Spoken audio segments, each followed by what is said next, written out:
This is similar to a video I made really recently, probably my last video, and it's to do with Ripple and e-commerce. Look at this article. Ripple wants to turn every e-commerce company into a crypto company. Now, I don't 100% agree with that title, but I'll talk about it and let you know what I think in a minute. There's actually a video as well that actually talks about this, but I think it's best to read it rather than listen to the conversation. The world isn't becoming digital, it's already gone digital.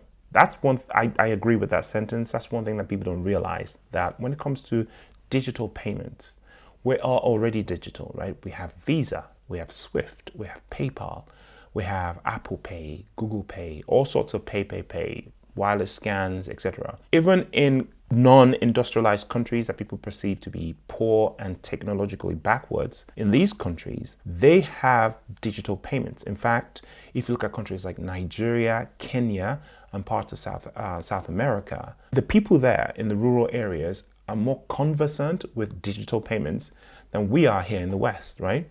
So people use mobile systems such as M-Pesa, and people text each other money all the time. When I say text each other, they send SMS with codes for payments. They use QR codes. They use phone data credits as currency in these countries. So the world has gone digital, that's for sure. And in today's online ecosystem, staying ahead of the curve is crucial for merchants looking to maximize their reach and potential profits. That's why many e-commerce players and merchants are turning to crypto as a way to stand out within an increasingly crowded online landscape. Crypto is a digitally massive global asset. And if you think about this new digitally native tech-savvy customer segment that is emerging, they hold crypto and they want to use it for payments.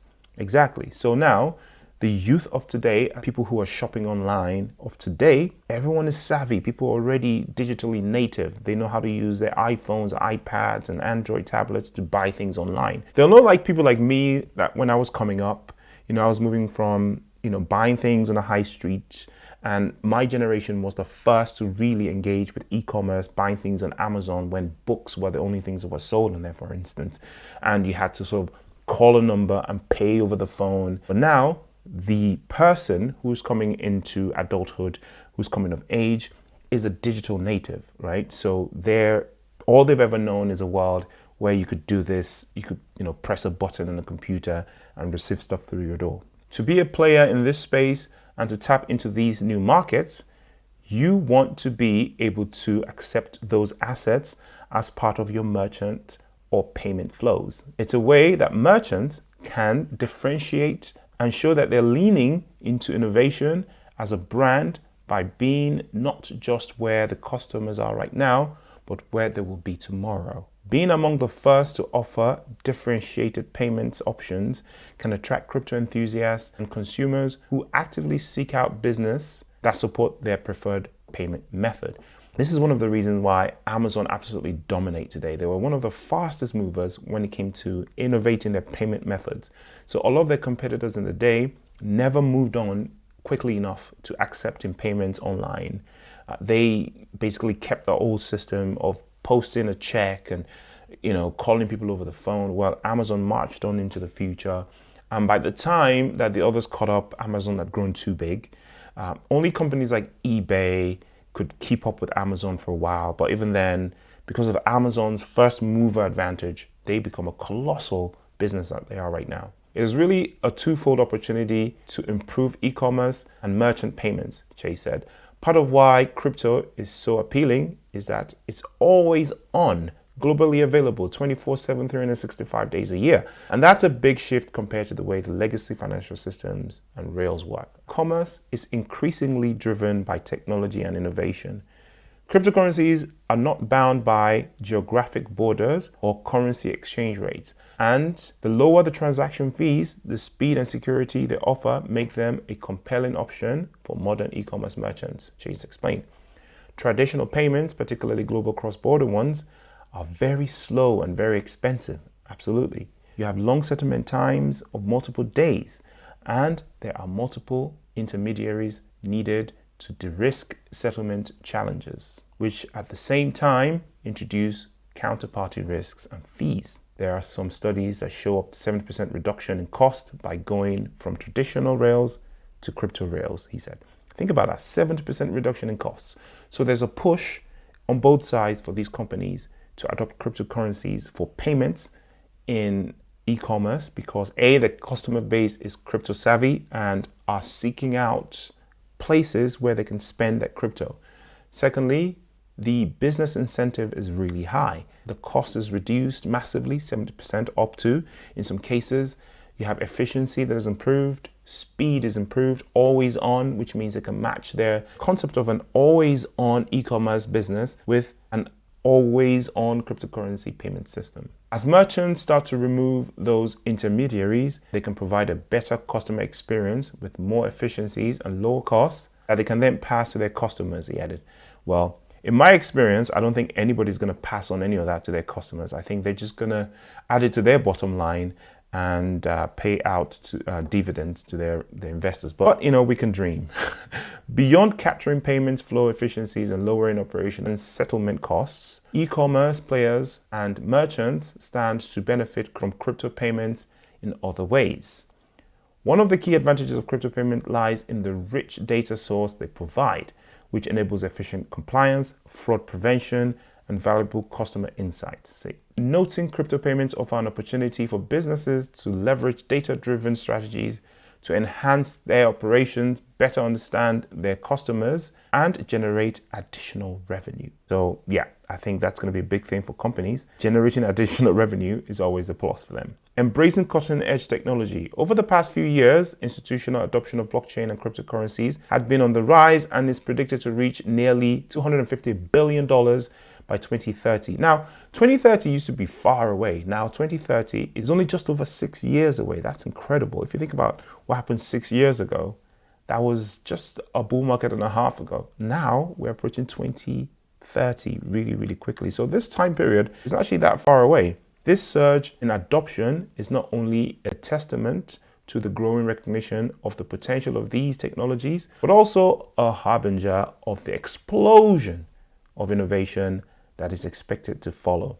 Can I just say that the earlier we get rid of Gary Gensler and these crazy people in the United States, the better and the faster this thing will happen, because a lot of this explosion of innovation, by the way, is being pushed away from the United States because of the regulatory roadblocks and hurdles that have been put in front of them, and move towards countries like China, Hong Kong, etc. And as companies in various sectors increasingly embrace the usability of blockchain and the crypto technologies, the stage is set for a revolution in how value is exchanged and transferred globally. Here's my favorite thing about XRP, by the way. I know people are stuck on payments and CBDCs and stuff. We're seeing tokenized assets and things like stable coins emerging, both on which have a lot of applications within e-commerce and payments use cases. Now, I made at least 2 videos pointing out that the biggest chunk of value that's going to move into XRP is going to be the tokenization of real world assets, specifically real estate in Asia on the blockchain.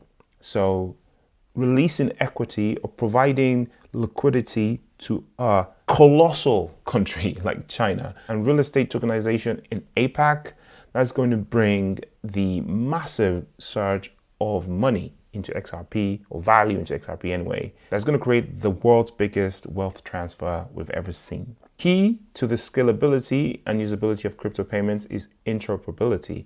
And the key to interoperability is liquidity, he said. That's why Ripple is building products like Liquidity Hub, so that enterprises can lean in and adopt crypto payments without doing the heavy technical lifting or taking on an outsized level of risk themselves. Okay, that's a crucial thing. That's what's going to attract a lot of these naysaying or currently naysaying industry eventually to Ripple. When you have the interoperability layer, value can start moving and flowing freely. And when the value starts moving seamlessly and cheaply around the world, the same way people send email now without having a second thought about cost or feasibility of transit, that's when new businesses and capabilities can start to shape an entirely new operating ecosystem. I've made this analogy as well before to email. I remember the first days of email where you couldn't email somebody in a different university. You had to be on the same server to email each other. And then time went on and they started bridging these servers. And now we have worldwide emailing. You can email anyone you want. Back in those days, email cost a lot more. You had to worry about the megabytes you were sending, etc. Again, as the technology developed, they developed a seamless layer which everyone just plugs into, and now people can email each other. And that's the same thing that's happening with payment systems and on XRP. When you have this technology that's shown its promise, and now you've taken the rough edges off of the first version, that's when enterprises can lean in and adopt it. The same way that no one asks if you are an internet company now, because everyone is, that's what we see happening now with crypto. So that last statement there actually justifies the title. So basically what he's saying is, in the beginning, right, the companies that are specializing in crypto, like Ripple, those companies are perceived to be crypto companies, right? Coinbase, Binance are exchanges, they're crypto companies. Because they're specializing in crypto, all of these companies are developing the infrastructure that's going to take us into the future. In the future, every single company is going to be a crypto company because they're all going to deal with crypto. In the same way that every single company now that operates on the internet is kind of an e-commerce company. Whereas back in the day, only Amazon was e-commerce or eBay was e-commerce. Now the BBC is an e-commerce company, Google is an e-commerce company, Netflix, Spotify, these are all e-commerce companies. And it's coming a time where everyone will become a crypto company because crypto will just be woven into the fabric of our infrastructure, and no one's going to think about it. It's just going to be the background running everything. And XRP is perfectly positioned to be a major part of this whole thing. Not financial advice, just do your own research, and I'll see you in the next video. Peace.